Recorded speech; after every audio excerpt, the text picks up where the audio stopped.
Hello and welcome you all. मेरा नाम है शांतनु शुक्ला और आज हम इस वीडियो में बात करने वाले हैं जो स्टूडेंट्स के रेगुलर मेरे को मैसेज आते हैं या कॉल आती है रिगार्डिंग कि सर स्टडी मटेरियल कहाँ है।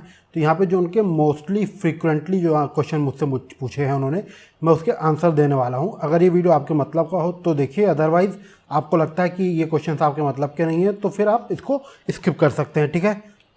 तो पहला क्वेश्चन है कि sir which course should I buy और which is the website for the courses, यानी कि कोर्सेज के लिए मैं कौन सी वेबसाइट हो गई। जैसे आपको तमाम वेबसाइट पता है, एडू अंकल हो गए, आपके तमाम XYZ वेबसाइट, आप सबके नाम नहीं लेना चाहता बिकॉज कॉपीराइट के चक्कर में। तो आप ये समझ लीजिए कि जो भी बच्चों का ये क्वेश्चन है कि सर किसकी वेबसाइट से मैं देखूं कौन सा मटेरियल परचेज़ कर लूं, उनका सबसे ज़्यादा सवाल ये रहता है कि मैं कौन सा मटेरियल परचेज़ कर लूं, ठीक, ताकि उनका JRF क्या हो जाए, पक्का हो जाए। उनको सिर्फ ये है, उनको क्या लग रहा है कि परचेज़ करने की वजह से उनका क्या हो जाएगा, JRF कन्फर्म, यानी कि ये जो मटेरियल उनको मिल रहा है उसमें 100% ऐसे क्वेश्चन होंगे जो कि आपके आने ही हैं JRF में। Let me tell you one thing कि ऐसा नहीं है। जितनी भी वेबसाइट्स हैं मैंने सबके मटेरियल पढ़ लिए, ठीक है। मेरे पास सबका सब्सक्रिप्शन भी लिया मैंने, ठीक, बिकॉज मेरी जो ऑफलाइन कोचिंग है वहाँ पे भी बच्चे आकर मुझसे ये पूछ रहे हैं कि सर ये मटेरियल यहाँ वेबसाइट में दिया, ये यहाँ दिया है, ये यहाँ दिया है, किसका बेस्ट है। तो मेरा आंसर है बेटा किसी का मटेरियल मत लो। इसलिए मत लो बिकॉज किसी भी मटेरियल में जब भी मैंने देखा तो ये मान के चलो 40 से लेकर के 60% तक, बस इतने अमाउंट का जो मटेरियल है आपको वो हर वेबसाइट पे मिलेगा।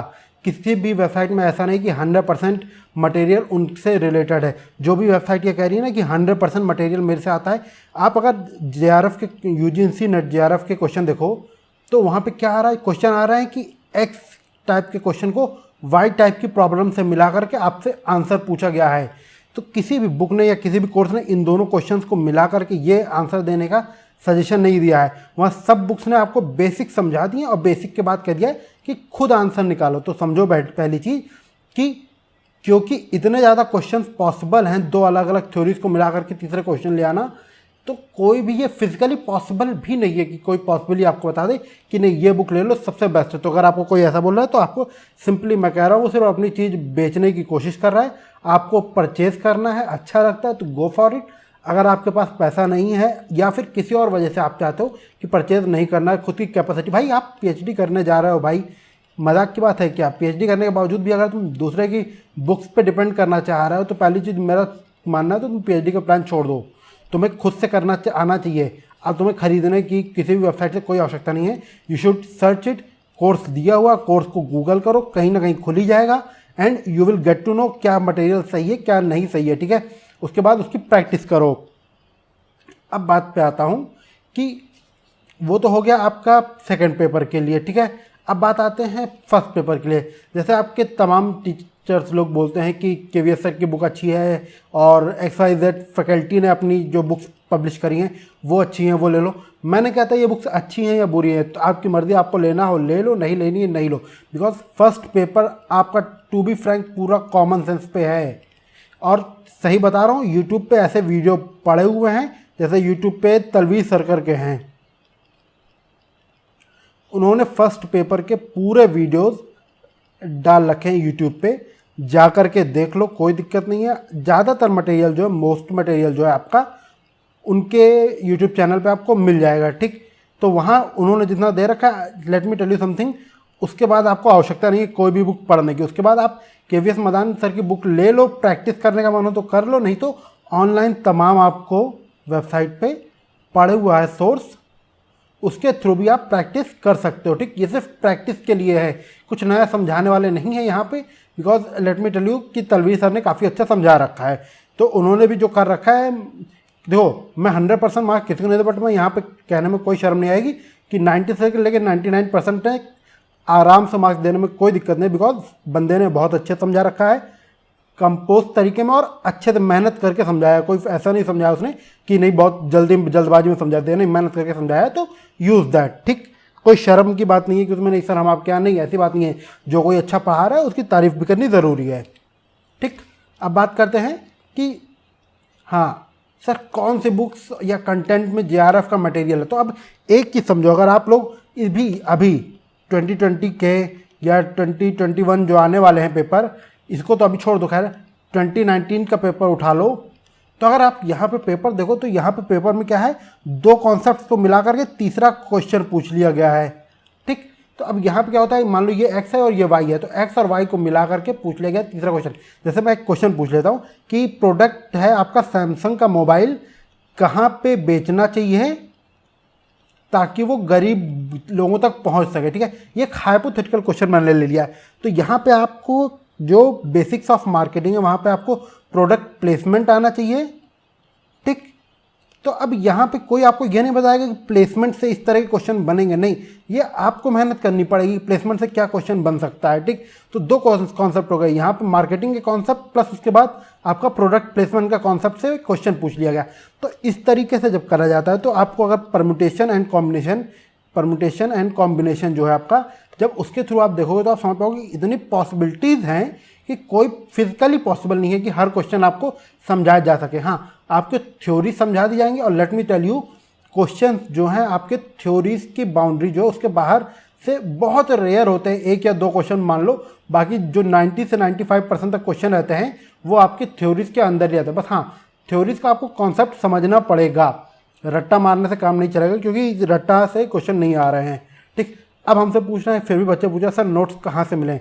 लेट मी टेल यू, कुछ वेबसाइट जो आपको फ्री में नोट्स इजीली अवेलेबल करा रही हैं। पहली चीज़ ये है everstudy.co.in करके है। ठीक है, ये इनका इस तरह का क्या कह सकते हैं, एक स्टिकर है या इस तरह इनकी वेबसाइट का एक इंडिकेटर टाइप का आप मान सकते हो। ठीक, तो यहाँ पे क्या है कि अगर आप यहाँ पे करोगे तो आपको एक ऑप्शन अच्छा क्या मिल जाएगा कि यहाँ पे आपको फ्री नोट्स इन्होंने अवेलेबल करा रखे हैं। ठीक, तो ये फ्री नोट्स यूज़ कर लो, जिससे क्या होगा, आपको फ्री के नोट्स मिल जाएंगे, और ये नोट्स जो हैं आपके 40 to 60% तक मटेरियल कवर है इन नोट्स में। ठीक है, लेट मी टेल यू, इतना ही मटेरियल आप पैसा दे करके भी कवर कर पाओगे, और फ्री में भी अगर आपको कोई दे रहा है तो आई एम सेइंग, जैसे मैंने पहले भी बोला कि तलवीर सर को देख लो, उसके अलावा एवर स्टडी जो क्लासेस है उसके फ्री वाले notes, I am repeating, free notes, paid वाले की बात नहीं कर रहा हूँ, जो फ्री हैं वो ले लो, दे आर गुड इनफ, आपको कोई दिक्कत नहीं होगी। उसके अलावा अब बात करते हैं, जो मुझसे पूछा सर प्रीवियस ईयर पेपर्स खरीदने पड़ेंगे, तो एग्ज़ाम रेस करके एक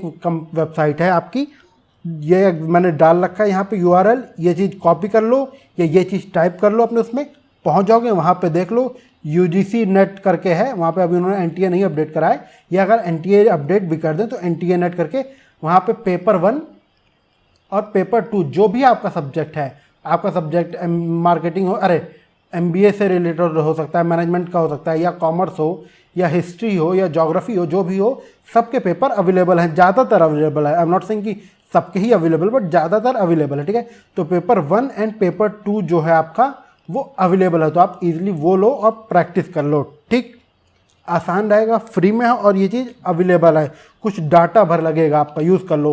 ओके, उसके बाद ये क्वेश्चन इतने लोगों ने मैसेज करा मुझे कि सर कितने साल के प्रीवियस ईयर पेपर्स मैं लगा लूँ ताकि मेरा कंफर्म ही हो जाए पेपर। तो लेट मी टेल यू, अगर मुझसे पूछो कितने साल का लगा लूँ, मैं कहूँगा 20 साल लगा लो। भाई अगर आपको 20 दिन का टाइम भी मिल रहा है तो ये मान के चलो आप दिन के 2 पेपर लगा सकते हो, 3 घंटे आप आराम से निकाल सकते हो। एक सीटिंग में नहीं हो रहा, 2 सीटिंग में निकाल लो, 1.5 घंटे करके निकाल लो। नहीं हो रहा तो दिन का एक पेपर कर लो जो आप इजीली सॉल्व कर सकते हो। ठीक, अब मैं यहाँ चाहता हूँ कि जब आप घर में बैठ के लगाओ तो ट्राई ये करो हर बार कि पेपर आपका 2 घंटे से कम टाइम में ही हो जाए, ताकि वहाँ पे आपको पेपर के टाइम पे परेशानी ना हो। पेपर के टाइम पे परेशानी कई तरह की होती है, अगर आप पेपर दे चुके हो तो आप जानते होगे, नहीं दे चुके हो तो ये समझ लो वहाँ पे आपका ब्रेन काफ़ी देर तक लगातार करने के बाद थोड़ा टेंशन की वजह से हो गया। उसके अलावा कंसंट्रेशन बनना कम होने लगता है धीरे धीरे टाइम के साथ। ठीक, तो इसलिए कोशिश करो कि जल्दी से जल्दी यहाँ प्रैक्टिस करो ऑफलाइन पे घर पे बैठ के, ताकि फाइनली पेपर के टाइम पे आप जल्दी से ज़्यादा सक्सेस पा सको। अगला क्वेश्चन, एक ये इंपॉर्टेंट क्वेश्चन हो गया कि सर मैंने MBA कर रखा है मार्केटिंग से, फिनेंस से, HR से, हॉस्पिटैलिटी मैनेजमेंट। खैर ये क्वेश्चन तो एक स्पेसिफिकली किसी ने पूछा था हॉस्पिटैलिटी मैनेजमेंट से लेकर के, तो उनका ये था कि I don't know about the other stream, तो क्या ये पॉसिबल है नेट JRF क्वालिफाई करना। Let me tell you one thing, जैसे HR वाले हैं उनके पास 2 ऑप्शन है, वो मैनेजमेंट से कर सकते हैं या फिर लॉ से कर सकते हैं। ठीक, तो मैं ज़्यादातर सलाह दूंगा कि मैनेजमेंट ले लो, बिकॉज लॉ के थ्रू क्या है कि उनका लीगल भी आ जाता है पार्ट, तो आप लॉ के लिए उतना प्रिपेयर भी नहीं है और इतनी जल्दी लॉ पूरा याद कर पाना पॉसिबल भी नहीं है, क्योंकि जितना मैंने कोर्स देखा अच्छा खासा कोर्स है, हल्का नहीं है। तो अगर आप मेरे से बात करो तो let me tell you something बच्चों पर, कि जो भी बच्चा एक स्ट्रीम के, जैसे मान लो कोई फिनेंस का बच्चा, वो मार्केटिंग में अच्छा नहीं हो सकता। अच्छे का मतलब मैं ये कह रहा हूँ कि वो क्वेश्चन ईजिली से आंसर कर दे, ऐसा वो नहीं हो सकता। उसको पढ़ना पड़ेगा, मेहनत करनी पड़ेगी। जो डुअल स्पेशलाइजेशन वाले भी हैं तो उनका भी मान लो भाई किसी का मार्केटिंग एचआर, मार्केटिंग फिनेंस है, या फिनेंस एचआर है, या एचआर मार्केटिंग है, तो उनके साथ भी क्या होता है, उनके दोनों स्ट्रीम की नॉलेज बहुत बेस्ट नहीं होती, उनकी अबव एवरेज होती है। तो यानी कि ये मान के चलो उनकी 100 में 70% तो आता होगा, पर बाकी का 30% उनको भी पढ़ना पड़ेगा। वो ऐसा पॉसिबल नहीं कि उनको वो 100% आता ही होगा, ठीक। तो इसके लिए लेट मी टेल यू कि जो भी स्ट्रीम का बच्चा हो, चाहे वो फिनेंस का हो, मार्केटिंग हो, या एचआर का हो, उसको दूसरी स्ट्रीम का पढ़ना पड़ता है। और मेरे हिसाब से जो एमबीए या जो मैनेजमेंट का है आपका, वहाँ का अगर कट ऑफ मैंने अभी तक जितने भी एनालाइज करे, जितने भी लास्ट प्रीवियस ईयर्स के अवेलेबल हैं, तो लेट मी टेल यू कि अगर आपके 110 क्वेश्चन आपने आउट ऑफ 150 सॉल्व कर लिए हैं, तो पॉसिबिलिटी ऑफ जेआरएफ आपकी बहुत ज़्यादा हाई है, ठीक है। कट ऑफ इससे नीचे ही रहता है, 110 क्वेश्चन से नीचे ही रहता है, ठीक। तो अगर आप ये कर रहे हो तो मैं हमेशा कहता हूँ पेपर 1 में ज़्यादा मेहनत करो, ठीक। जिनके ये हालत है उन बच्चों के लिए है, ठीक। पेपर 1 में ज़्यादा मेहनत करो, यहाँ पे 40 क्वेश्चन सॉल्व कर लेना ईजी है और पॉसिबल भी है, ठीक। पेपर 2 में अगर आप थोड़ा सा कमज़ोर भी पड़ जाते हो तो यहाँ पर भी आप 70 स्कोर कर पाओगे, बिकॉज मान लो आपका फिनेंस और एचआर में तैयारी है तो फिनेंस एचआर को स्ट्रॉन्ग करो। उसके अलावा आपके कुछ जो चैप्टर्स हैं, जो आपका लास्ट चैप्टर हो गया भैया इंटरनेशनल बिजनेस हो गया आपका, और ये सारे जो चैप्टर्स है लास्ट का 9th एंड 10th चैप्टर, यानी कि इंटरनेशनल बिजनेस और एंटरप्रेन्योरशिप जो है आपका, एंटरप्रेन्योरशिप, ये दोनों चैप्टर जो मान के चलता हूँ मैं 6 से 7 क्वेश्चन इन दोनों से आ ही जाते हैं। तो ये दोनों चैप्टर भी हल्के ही चैप्टर हैं, आसानी से ये मान के चलो इन दोनों चैप्टर को आप 10 दिन के अंदर पूरा इतना पढ़ सकते हो कि 7 के 7 क्वेश्चन आप 100% सॉल्व कर लो, ठीक। तो इसके लिए कह रहा हूँ सब बच्चों को प्रॉब्लम है, सबको फेस करनी है, तो इसलिए ये टेंशन में मत आओ कि मेरा ये स्ट्रीम है पर पेपर तो सब आ रहा है, तो इसलिए चिंता मत करो, ये सॉल्व करने वाला ईजी हो जाएगा, ठीक। उसके बाद इस चीज़ का मैसेज बहुत आता है, sir give me your notes. First thing, मैं जो भी नोट्स प्रोवाइड करता हूँ वो सब ऑफलाइन क्लासेस में और मैं डिक्टेट कर देता हूँ, ठीक। और मैं डिक्टेट क्या करता हूँ, जो चीज़ उनको ईजिली नहीं मिल पाएगी, ठीक। मेरे नोट्स भी अगर आप उठा करके देख लो, कोई भी फैकल्टी उठाएगा तो वो ये रियलाइज करेगा समवेयर अराउंड 60 to 70% है, 100% यहाँ से भी नहीं आने वाला। कुछ क्वेश्चन वो बाहर से पूछेंगे ही पूछेंगे, हाँ थ्योरीज वगैरह सब पढ़ा दे, लिखा दी, बट ये चीज़ें प्रॉपरली आप लोगों को इसलिए नहीं देता बिकॉज आप लोग फिर नोट्स पकड़ के बैठ जाते हो। मैं नहीं चाहता कि आप नोट्स पकड़ो, मैं चाहता हूँ आप सेल्फ इवेल्युएशन करो, खुद से मेहनत करो और खुद के नोट्स बनाओ। It is not a big deal. 5 दिन का अगर टाइम दे दोगे तो पूरे पेपर 1 और पेपर 2 के नोट्स ईजिली बना सकते हो, और उसके बाद गो विद दैट, ठीक। और खुद जब नोट्स बनाओगे तो आपको लेट मी टेल यू इन 5 दिनों में आपका जितना प्रिपेयर जेआरएफ के सक्सेस का चांस बढ़ जाएगा, उतना आप आने वाले 50 दिनों में नहीं कर पाओगे। ये 5 दिन अगर आपने अच्छे से नोट्स बनाए हैं अपने, तो आपका आधे से ज़्यादा काम यहीं पे हो जाएगा, ठीक। इतना काम करके देखो, अगर इन काम के बाद भी तुम्हारा नहीं हो पाए तब फील फ्री, मैं नोट्स भी पकड़ा दूंगा, कोई दिक्कत नहीं है, ओके। अब बात करते हैं कि अगर इन क्वेश्चंस के अलावा कोई क्वेश्चन रह गया है आपका तो उसको कमेंट बॉक्स में नीचे कमेंट कर दो, मैं उसके आंसर देने की पूरी कोशिश करूंगा, ठीक है। ये मेरा मोबाइल नंबर है, ठीक। अगर तब भी कुछ रह जाता तो मेरे को मैसेज कर दो, कॉल मत करो, सजेशन ये है। इसलिए ये दिन में समझो, दिन में अगर 30 से ज़्यादा कॉल आ रही है तो कोई भी आदमी फ्रस्ट्रेट हो जाएगा, ये बात आपको भी समझना पड़ेगी, ठीक। ये तो नए नंबर्स की कॉल आती है, उसके अलावा अपनी भी कॉल आ गई, मान लो दिन की 15 कॉल आ गई तो 45 कॉल्स दिन की बहुत कॉल हो जाती है, ठीक है। तो इसलिए मैसेज कर दो, मैं मैसेज का रिप्लाई कर देता हूँ। हो सकता है आज शाम के मैसेज का रिप्लाई कल कर पाऊँ, तो ऐसा टेंशन मत लो, मैसेज कर दो, आंसर दे दूंगा, या नीचे कमेंट कर दो, वहाँ पर भी आंसर दूंगा। I wish you all the best. मिलते हैं आपसे अगले वीडियो में, तब तक के लिए ऑल द